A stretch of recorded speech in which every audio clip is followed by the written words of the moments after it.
السلام المتتبعين، مرحبا بكم في حلقة جديدة من مسلسل هذيك حياتي. حلقة يوم الأربعاء واللي غتكون مليئة بالأحداث الشيقة. من بين هاد الأحداث غادي نشوفوا عمار اللي غيجيب الآنيس تقرير ديال تشريح جثة سهير، وغيلقاو فيه باللي سهير كانت حاملة. وغنشوفوا كذلك حتى نورهان اللي غتبناها عائلة جديدة. ميسون وفؤاد غيديروا واحد الخطة باش يخليو ديك العائلة تولي تكره نورهان ويرجعوها للميتم. وغنشوفوا حتى نسرين وسعاد اللي غيديروا واحد الخطه جهنميه النعيمه باش يستوليو ليها على الاملاك كاملين. كيفاش غادي يديروا ليها هادشي اللي غنكتشفوا في هاد الحلقه. وبدايه اللي غتكون مع سيرين اللي غتمشي عند سعاد للدار، غيكونوا جالسين وكيشربوا اتاي. سعاد غتقول لها سيرين شنو اللي خلاك تجي عندنا. سيرين غتقول لها حنا راه جيران، ولكن الا برزتك صافي نمشي في حالياتي. سعاد غتقول لها لا اش هاد الهضره، جلسي حتى واحد ما جرى عليك، اصلا انا كنقلب على شي صحابات في هاد الحي. سيرين غتقول لها واش فؤاد مازال ما فاق. سعاد غتقول لها لا مازال ما فاق، البارح بيتا كنسمع فيه كيقول انا مشيت عند ميسون انا مشيت عند ميسون.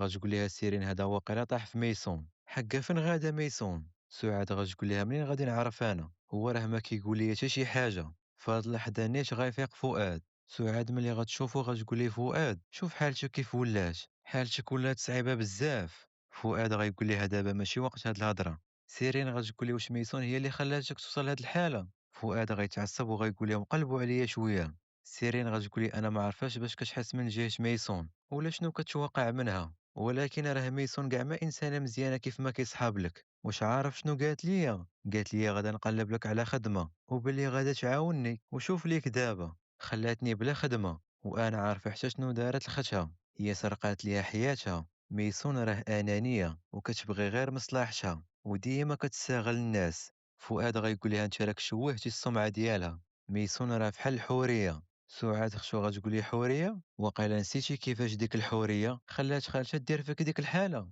سيرين غتقول لها شنو دارت. هنا سعاد غتقلب الموضوع. فؤاد غتصوني ليه ميسون، غتقول لي كي دايره فؤاد بخير. فؤاد غيقول لها بخير واش كاع ما مشيتي. ميسون غتقول ليه لا ما مشيتش، ولكن كيفاش عرفتيني باللي انا غاده. فؤاد غيقول لها انا عرفت هادشي في ديك الليله اللي كنت وصلت فيها بهار وداك البوليسي. ميسون غتقول ليه المهم انا صونيت لك دابا حيت عندي واحد الطلب. واش عقلتي فاش مشينا للمركز السيمانه اللي فاتت انا كنت واعد كاع دوك الدريات الصغار باللي غادي نجيب ليهم لعاب، ولكن مع هاد المشاكل نسيتهم. داكشي علاش قررت انني غنمشي اليوم نشري ليهم اللعاب والهدايا وغنديهم ليهم المركز. انا باغا نفرحهم، ولكن راه كاينه واحد المشكله، راه ما غيخليونيش ندخل المركز. داكشي علاش انت خاصك ضروري تعاوني في هادشي. فؤاد غيقول لها بطبيعه الحال غادي نعاونك يا ميسون، نشي الطلبات ديالك راه اوامر. فين كنتي دابا. ميسون غتقول لها عقلتي المره اللي فاتت فاش مشينا شرينا الحوت من ديك المحطه اللي حدا البحر، انا راه دابا كاينه تما. فؤاد غيقول لها صافي عرفتها انا جاي لعندك دابا. فؤاد ملي فاق كان كاعي بزاف غيهضر مع ميسون ويتبدل. غيقول سعاد انا غنمشي دابا، حتى هو غيبدا يقاد في التشويكه. سعاد غتقول سيرين شوفي كيفاش ولات حالته. سيرين غتقول لها السيد راه ولا عاشق مجنون، هاد ميسون ما عرفت شنو دارت فيه. سيرين غتجيها الغيره وسعاد غتلاحظ هادشي. غتقول لها سيرين ياك ما حاطه عينيك على خويا فؤاد ما تحشميش مني عاودي ليا. سيرين غتقول لها لا وشنو غيطرا كاع الا كنت حاطه عيني عليه، انا راه ما عندي لا فلوس لا والو، كيفاش غادي يشوف فيا.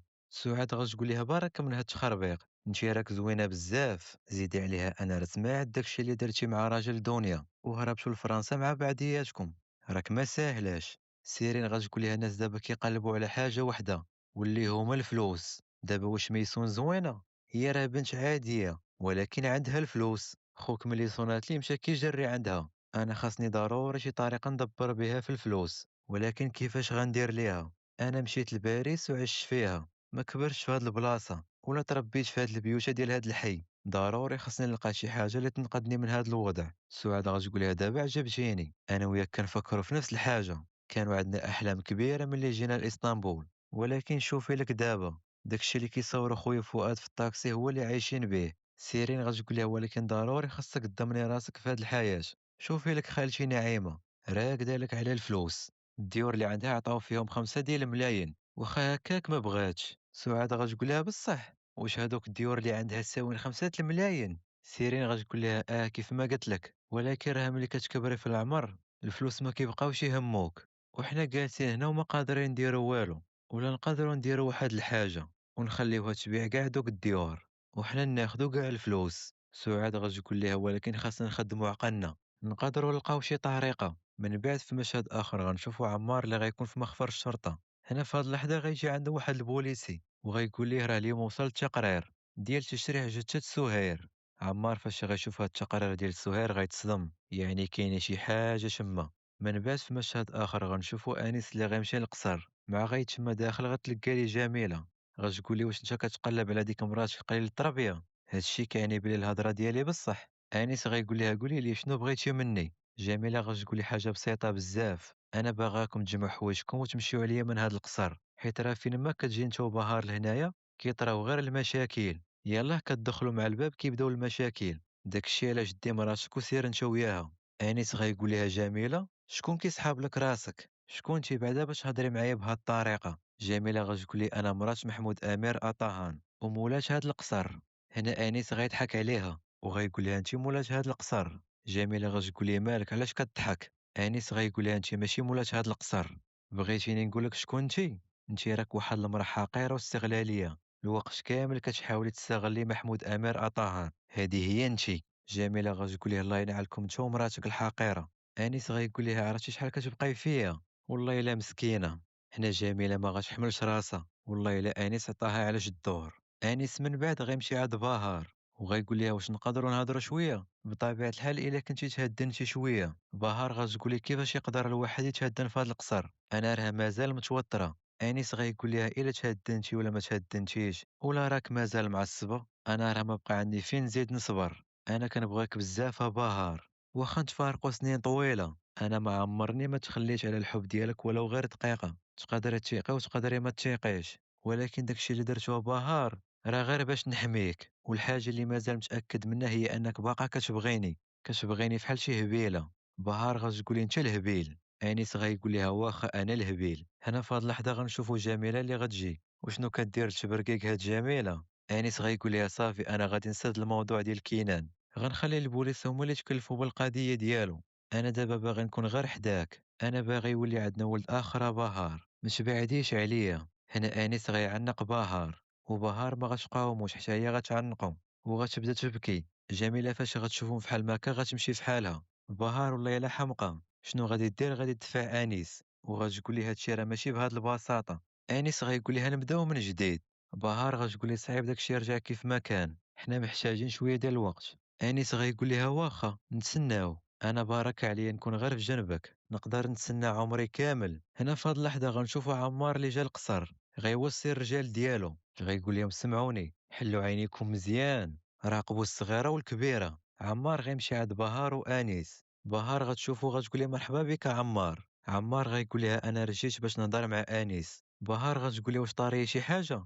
عمار غيقول لها لا، ولكن راه كاين واحد الموضوع خاص باغي نهضر انا وانيس فيه. بهار غتقول ليه صافي انا غادي نمشي ندخل وانتوما هضروا على خاطركم. من بعد في مشهد اخر غنشوفوا ميسون وفؤاد اللي مشاو للمركز، غينزلوا من الطاكسي وغيهزوا معاهم دوك الهدايا. ميسون اللي غتكون فرحانه بزاف غتقول فؤاد الدريات الصغار غيفرحوا بزاف بهاد الالعاب، راه نقدروا نشوفوا حتى نورهان. هنا فؤاد غيبقى يشوف ميسون، السيد طيح فيها غيقول في خاطرو يا الله شو الضحكه ديالها شحال زوينه. ميسون غتقول لي مالك كتشوفيه فحال ما هكا. فؤاد غيقول لها لا ما كاين والو راه غير تاثرت، حيت راه البنات غادي يفرحوا بهاد اللعاب. ميسون غتقول ليه يلاه سربي خلينا نمشيو. غيلقاو داك العساس واقف عاوتاني قدام الباب. فؤاد غيمشي عنده وغيقول ليه السلام عليكم. داك السيكيريتي غيقول لهم مالكم شفتكم عاوتاني جايين. فؤاد غيقول لها راه جبنا شي كادوات البنات. السيكيريتي غيقول لهم فين كيسحاب لكم راسكم جايين، واش خديتوا الاذن؟ ميسون غتقول ليه راه كنقولوا لك هدايا راك تقدر تشوفهم الا بغيتي. السيكيريتي غيقول لها ما كيهمنيش، هادو هما التعليمات اللي تعطاوني. ميسون غتقول ليه قهرتوني بهاد التعليمات ديالكم. السيكيريتي غيقول لها بقاي تغوشي حتى يضرك راسك، انا راه ما غنخليكش تدخلي للمركز. ميسون غتقول ليه وابقى واقف بحال ما هكا، انت راك واحد حقير وخايب. السيكيريتي غيقول لها ولكن زوين من الداخل. فؤاد غيقول لي مادام انت زوين من الداخل وعلاش كتصرف بحال ما عندكش الضمير؟ واش ما باغيش البنات الصغار يفرحوا؟ ما يكونش قلبك قاسي حتى لهاد الدرجه. تخيل شحال غيفرحوا ملي غيشوفوا هاد اللعاب، داكشي علاش ما تحرمهمش مساكن من هاد الفرحه. واش ما كيبقاوش فيك؟ سيكيريتي غيقول لي بطبيعه الحال كيبقاو فيا. فؤاد غيقول لي ايوا خلينا ندخلوا. سيكيريتي غيقول لهم واخا، البنات الصغار راه كاينين في الجرده اللي كاينه في اللور، دوك البنات الصغار غيكونوا لاعبين الغميضه، ملي غيشوفوا ميسون غيمشيو كيجريو عندها. ميسون غتقول لهم كيف ما وعدتكم، راه جبت لكم اللعاب اللي بغيتو، غيعجبوكم بزاف. ميسون وفؤاد غيفرقوا على دوك البنات الصغار اللعاب،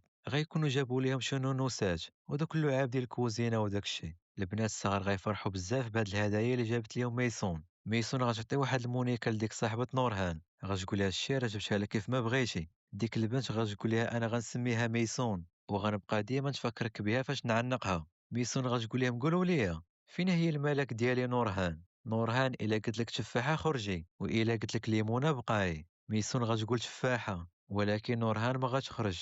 ديك البنت غتقول لها واش انت ما عارفاش خالتي ميسون. ميسون غتقول لها شنو ما عارفاش. ديك البنت غتقول لها نورهان راه جات واحد العائله تبناتها وداوها. هنا ميسون فاش غتسمع هادشي غتصدم.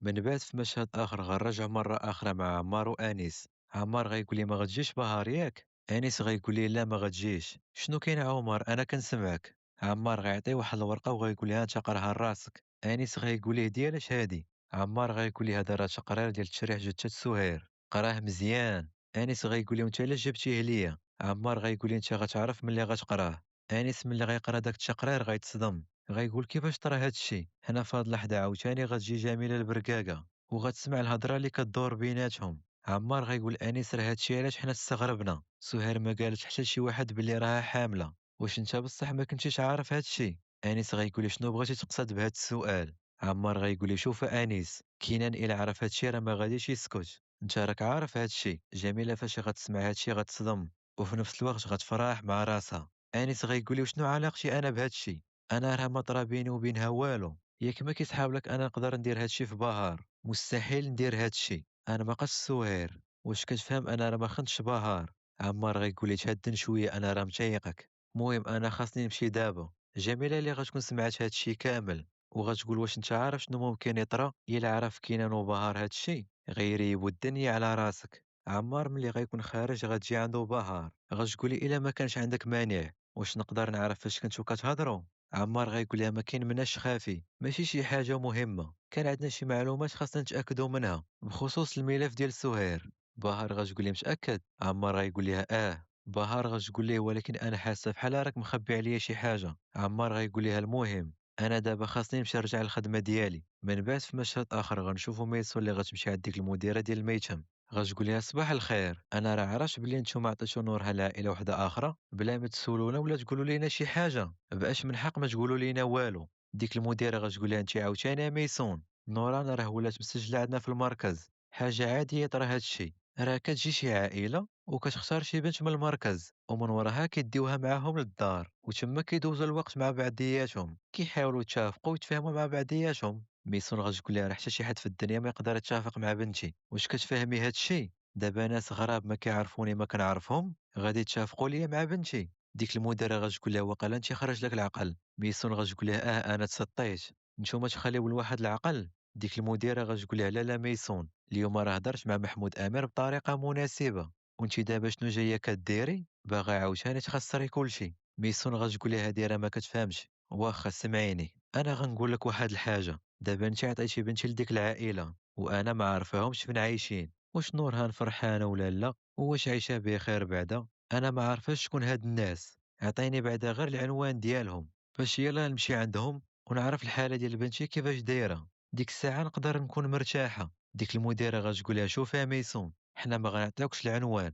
العناوين راه سريه. ميسون غتقول شو اش كتقول هادي، قالت لك ما غنعطيكمش العنوان. ديك المديره غتقول لها ميسون انا راه ما عندي ما ندير لك، خاصك تقبلي هادشي. ميسون غتقول لها لا ما غنتقبلش هادشي، يلاه وريني العنوان ديال بنتي. هنا ميسون غتبدا تقلب في هذوك الملفات والمديره غتعيط لها على السيكيوريتي. فؤاد اللي غيكون استغل الفرصه سلات وخرج، غيمشي يدخل لواحد المكتب وغيبدا يقلب في الملفات، غيلقى داك الملف ديال نورهان اللي غيكون فيه العنوان ديال العائله الجديده. داك الملف غياخذ منه الورقه وغيطويها وغيخبيها.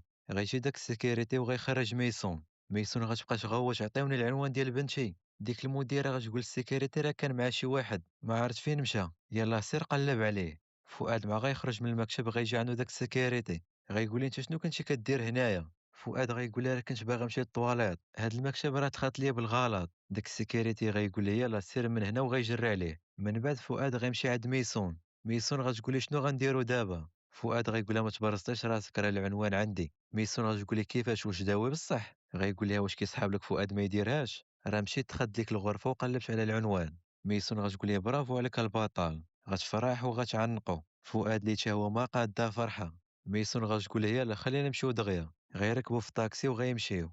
من بعد في مشهد آخر غنشوفوا سيرين وسعاد اللي غيكونوا جالسين مع نعيمة. سعاد غتقول نعيمة أنا ديما كنقول مع راسي شحال انتي قوية وكتجاوزي المشاكل غير راسك، واش ما كتلقايش صعوبة في هاد الشي؟ نعيمة غتقول لها لا بنتي الزوينة، نتوما راكم ديما معايا، داكشي علاش ما كنلقاش صعوبة. سيرين راه ديما كتعاوني. سعاد غتقول لها راه سيرين كاينة دابا معاك، ولكن راه واحد النهار غادي تزوج وغادا تمشي من هنايا، وانتي كيف ما كتعرفي راه زينب اختارت الطريق ديالها وصافية ومحجوبة راه محالش يرجعوا لهنايا. سيرين غتقول نعيمة راه حتى انا كنفكر في هاد الهضرة اللي قالت اختي سعاد وراه شاغلة ليا بالي، انا ما غنقدرش نبقى ديما هنايا. نعيمة غتقول لها ما تبرصيش راسك ابنتي، مادام انا مدبر اموري لحد الساعة حتى هداك الشيء اللي جاي ان شاء الله غادي نقد به، انتي ما تهزي ليا لا هم لا والو. سعاد غتقول لها الهضرة ديالك صحيحة، ولكن راه كنا كانت شي وحدة اخرى في بلاصتك كنا مشات دبرت ليها على شي راجل وتزوجات به. سيرين غتقول لها الصراحة هي فكرة زوينة. نعيمة غتقول لها اش كتقولها بنتي، بغيتيني نتزوج باش يلاه كاع الناس تبقى تهضر عليا؟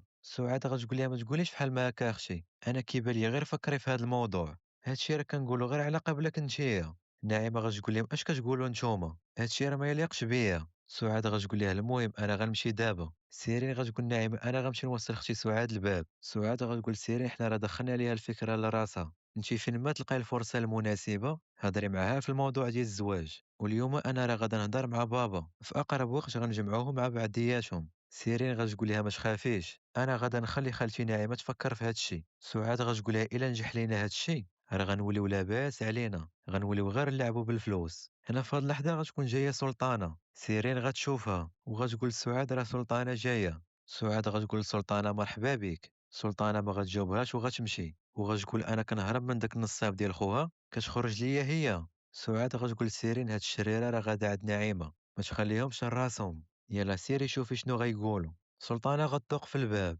نعيمة غتخرج عندها وغتقول لها انت شنو جاية كديري هنايا؟ سلطانة غتقول لها جيت عندك باش نشوفك ونطمئن عليك، واقيلا ما كانش عليا نجي. سيرين غتقول لها تفضلي خالتي سلطانة دخلي. نعيمة غتقول سلطانة بما انك وصلتي الباب تفضلي. سيرين غتقول لهم انا غنمشي نوجد لكم اتاي. سلطانة غتقول نعيمة واش انت شفتي زينب؟ نعيمة غتقول لها لا ما شفتهاش، وانت شفتيها؟ سلطانة غتقول لها لا انا راه قلقتها عليا وخليتها لراسها. هنا سيرين غتجيب ليهم اتاي. سلطانة غتقول نسرين بنتي انتي وهاديك السعاد علاش كنتو كتهضروا؟ سيرين غتقول لها راه كانت جات زارت خالتي نعيمة وانا كنت كنودعها. نعيمة غتقول لها الله يكثر خير هاد البنات، ما كيخليونيش لراسي، ديما كيسولوا فيا وكيطمئنوا عليا كيقولوا لي ما تعيش راسك خالتي نعيمة، حنا نديرو كلشي غير تاحي، بارك علينا غير تكوني مرتاحة. بالاخص بنتي سعاد كنت شوفيها شنو كدير عليا. عرفتي شنو قالت لي عاوتاني؟ قالت لك بلي كتفكر ليا وما باغانيش نكمل حياتي لراسي. قالت لي علاش غتبقاي حياتك كامله وحيده،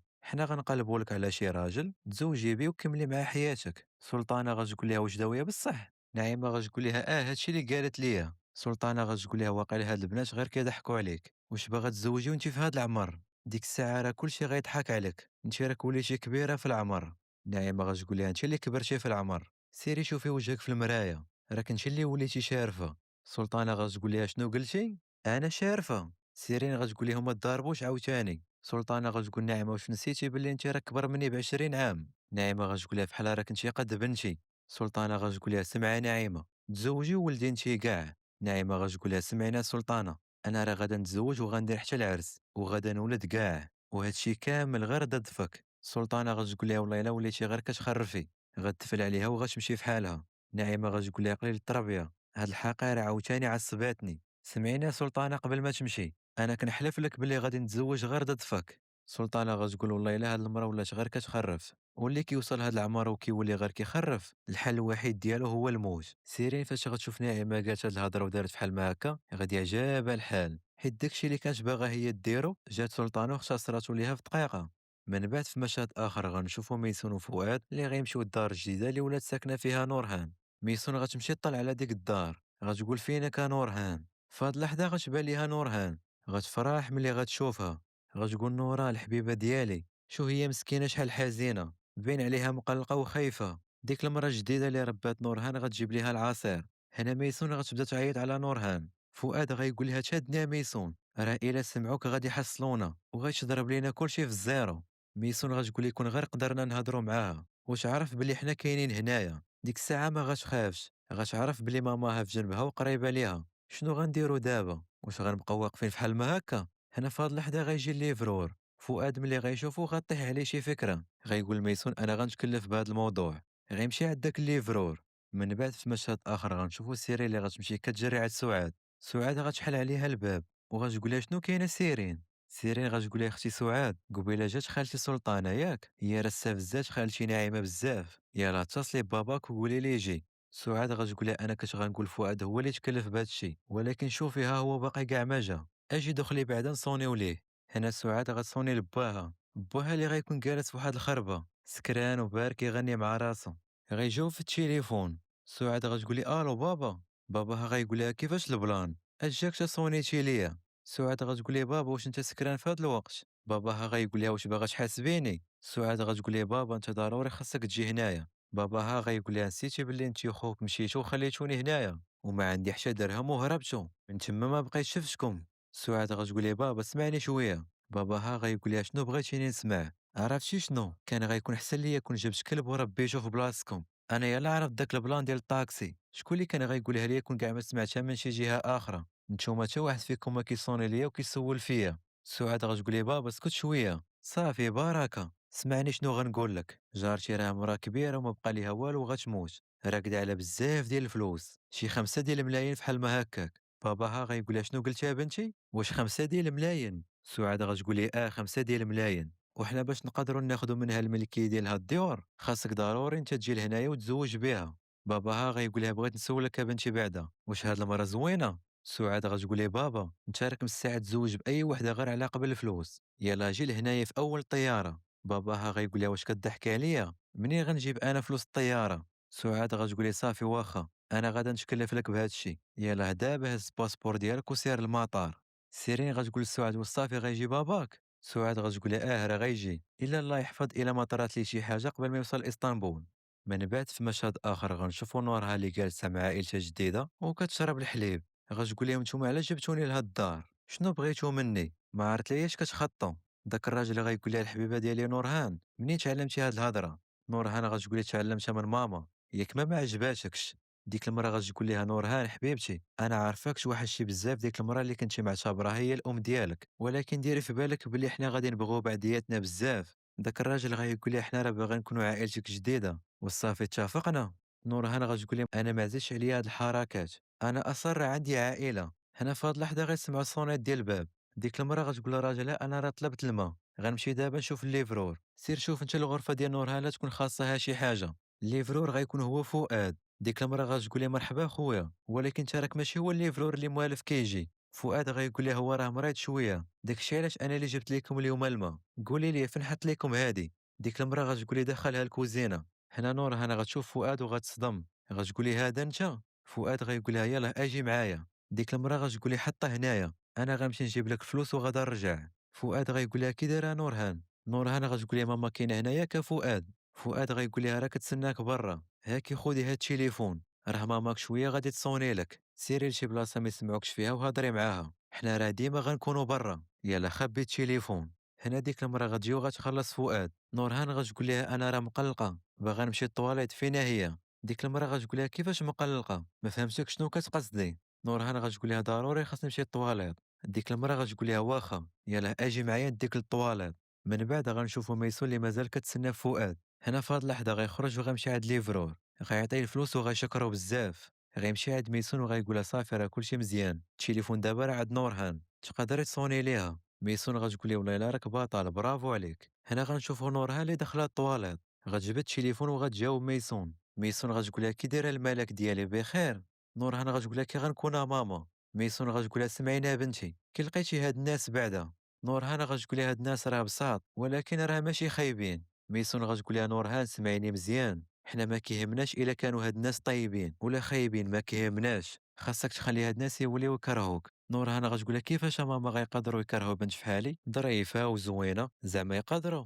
ميسون غتقول لها الا ما درتيش بحال ما هكا راه غادي يتبناوك. نورهان غتقول لها كيفاش غادي ندير ليها ماما. ميسون غتقول لها انت غير سمعيني وركزي معايا مزيان، كاع داكشي اللي نقوله لك ديري خطوه بخطوه، ما تخافيش انا وياك غنديروا هادشي كامل وغادي نخليهم يوليو كيكرهوك. ها انت فين ما نصوني لك جاوبي صافي. نورهان غتقول لها واخا ماما يلاه بسلامه. نورهان غتقطع المكالمه وغتخبي داك التليفون.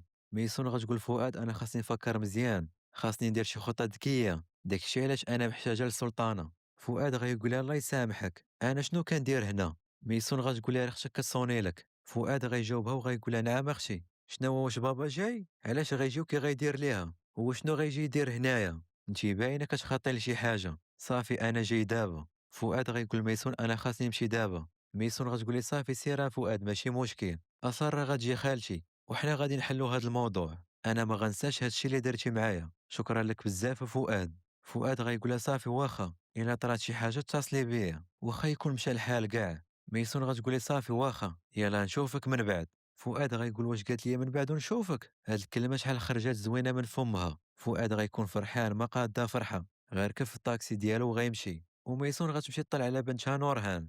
وهنا غتكون سالات الحلقه ديالنا. نتمنى تنال الاعجاب ديالكم ولو غير شويه. ما تنساوناش من اعجاب والاشتراك في القناه. ويلا هو نتلاقاو في الحلقه الجايه ان شاء الله.